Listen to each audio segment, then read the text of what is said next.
Hello,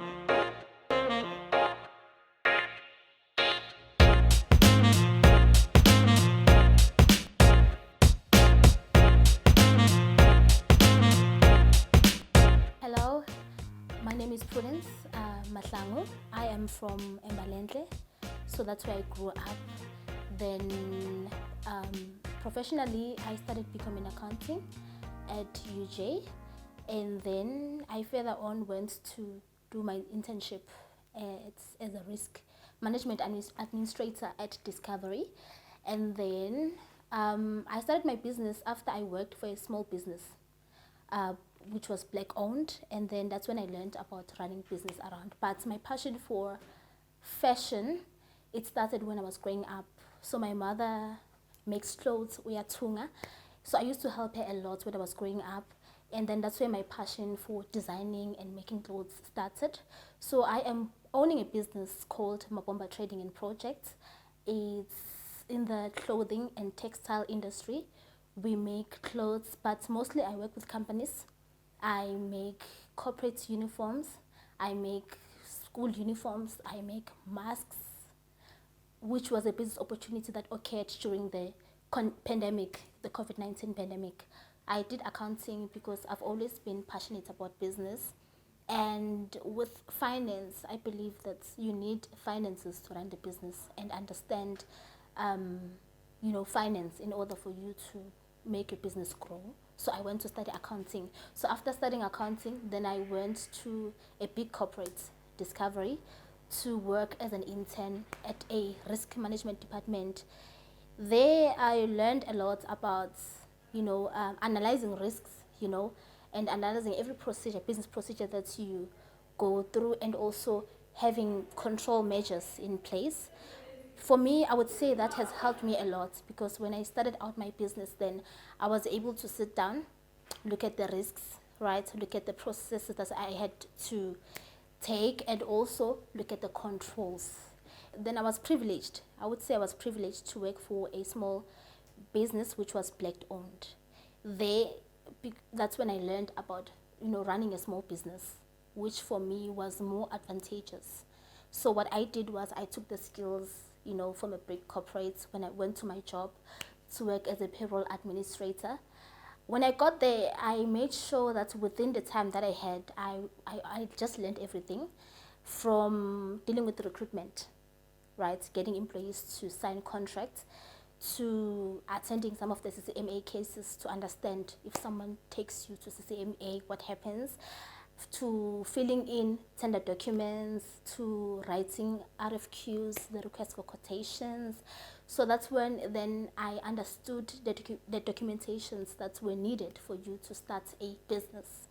And I've always thought that starting a business was complicated. So every time when I grew up and I had this dream of being a businesswoman, I thought it was going to be more complicated, because maybe you would need a lot of funds, you would need a lot of things. But when I went to work for this businessman, then I learned that with whatever you have, you just need to get your compliance documents in place.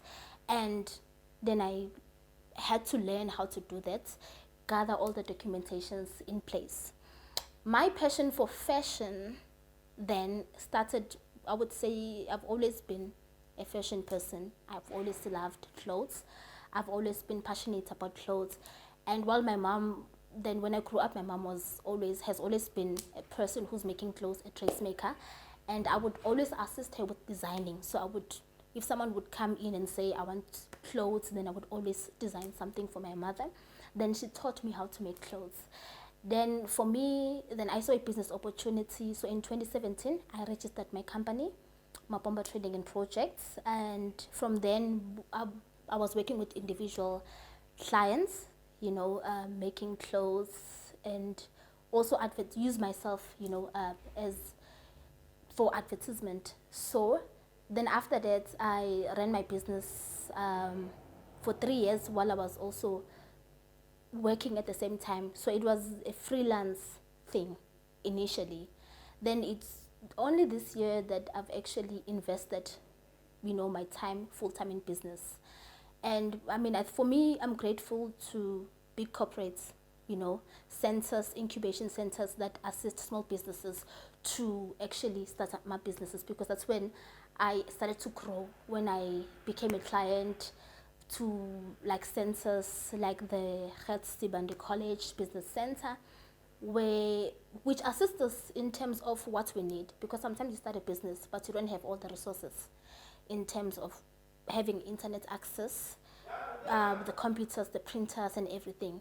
So then when they provided those resources, that's when I was able to utilize the resources to seek for more opportunities. So while I was working with individual clients, then I got this business opportunity during the COVID-19 pandemic when it started out.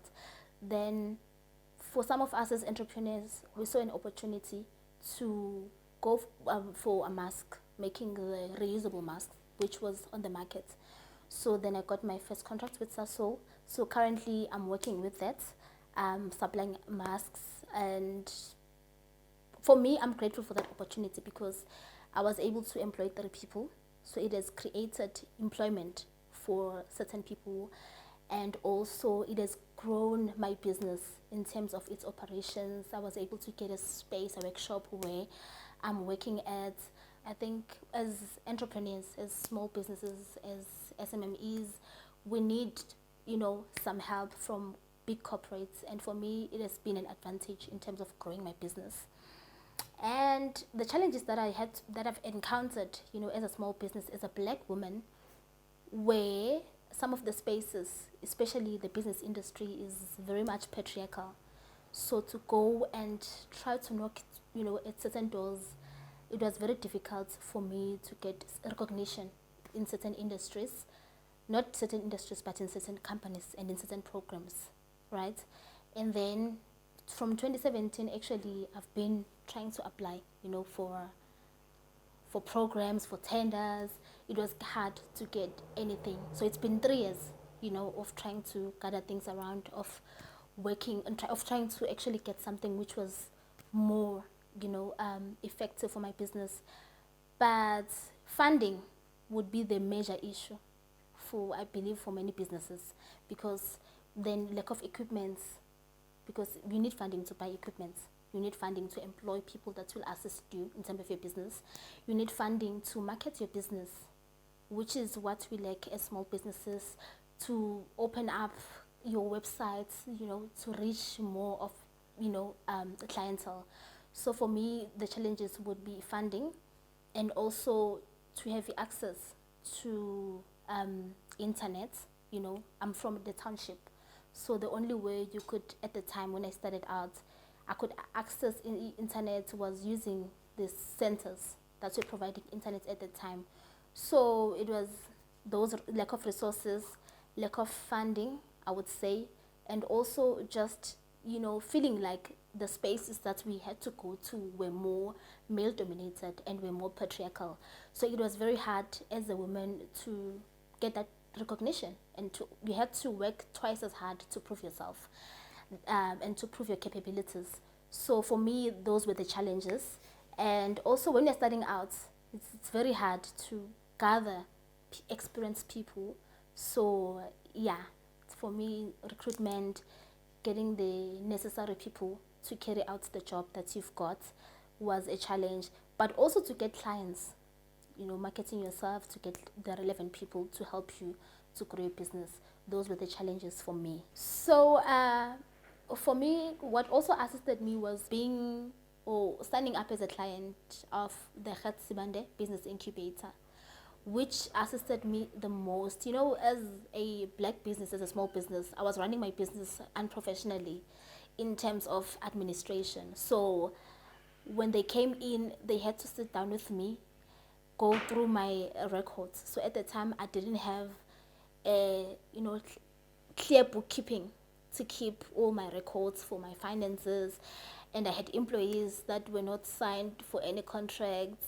I had, I used to pay people using my banking app without keeping any records down, and also getting the equipment and not having any records in place. So I think being part of the incubation center has also assisted me a lot in terms of getting my administration in place, And I'm grateful for that. I think if you have a small business, you should consider signing up for such, centers to also assist you to have everything in place as a small business. So currently I'm supplying reusable masks for SASO.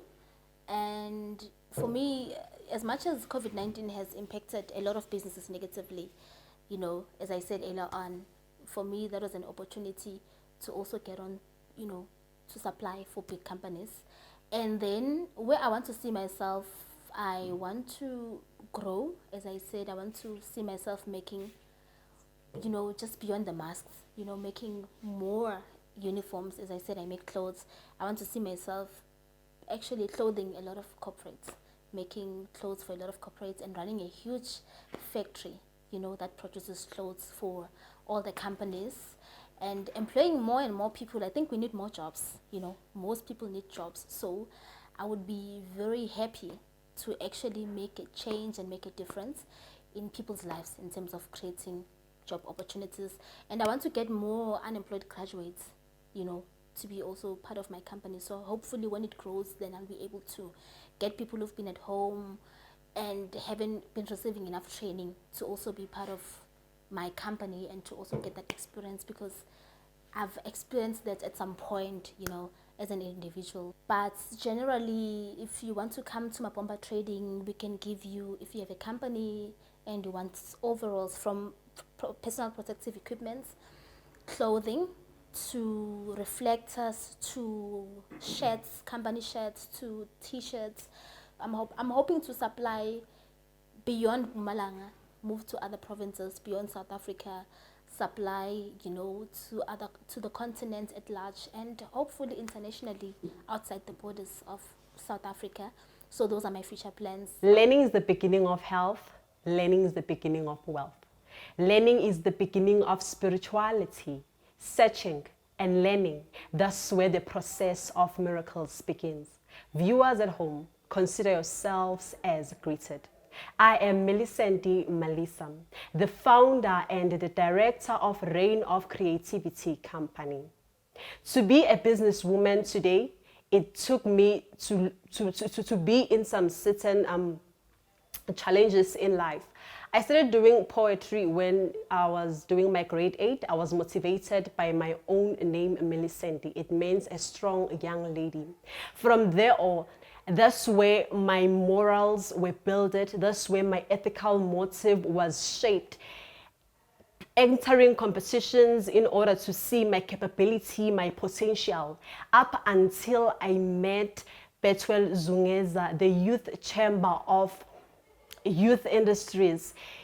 He took me to the platform whereby I can get an exposure. That's where I met Prudence Mahlangu, one of the Incubator's officers. Being part of the Rapid Incubator business was an exciting journey for me, which was filled with opportunities, possibilities, and potential. Potential that makes me as an entrepreneur to go out there and make changes, not excuses. To be motivated, not manipulated.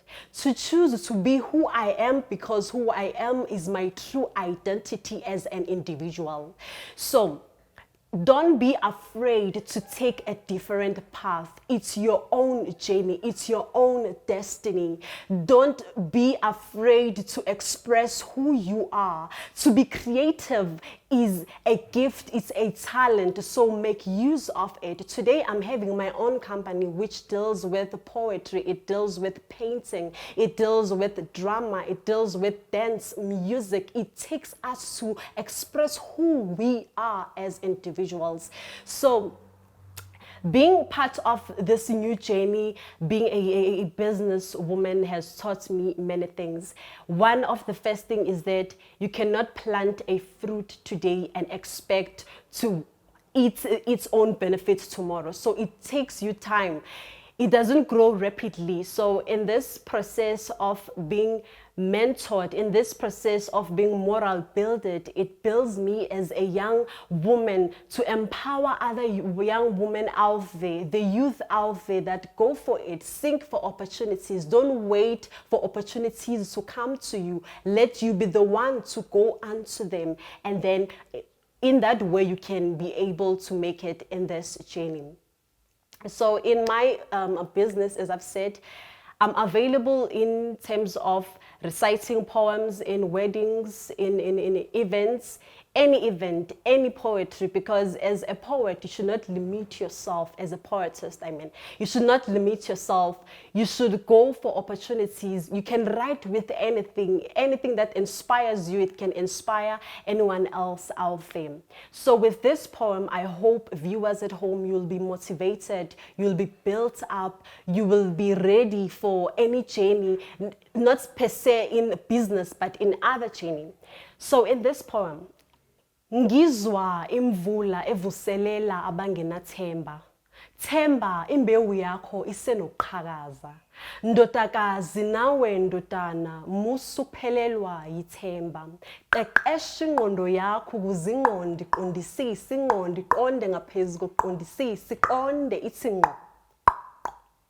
The reign of creativity has came to give chance, has came to change fates, has came to facilitate determined soul. A determined soul that is ready for the new change, the determined soul that is ready to regrow and change for something better. It takes courage to be a determined soul. Courage is what it takes to go out there and seek opportunities.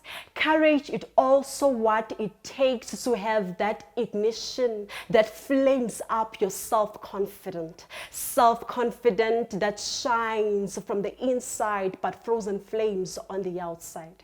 Courage is also what it takes to sit down and listen. Being a determined soul is not mainly to survive, but to thrive. And do so by being determined, for your determination which works hand in glove with your passion. For your passion will be the one to evaporate, then the rain of creativity can precipitate. For booking viewers at home, you can get me into my WhatsApp. My WhatsApp number is 063-760-8279, or you can go to my Facebook page, which is Millicent Anita. You can go in there, you'll find more poems which are inspiring.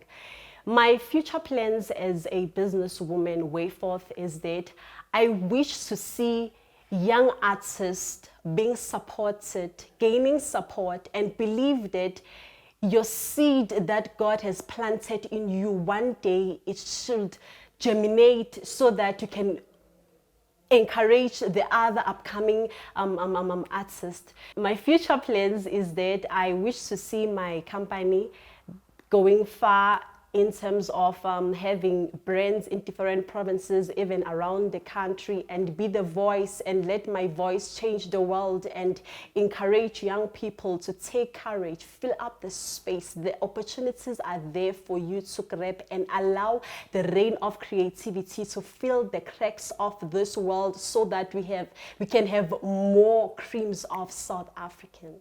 Thank you.